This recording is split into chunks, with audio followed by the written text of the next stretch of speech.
She's indecisive, I can't decide. Возьми меня, люби меня, укрой.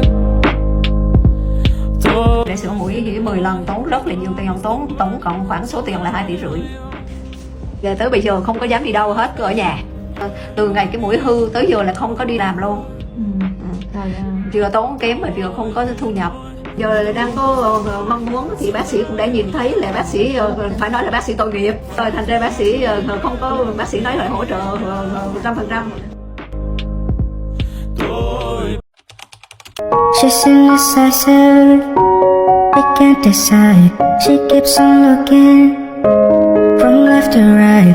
Girl, come a bit closer, look in my eyes. Searching is so wrong.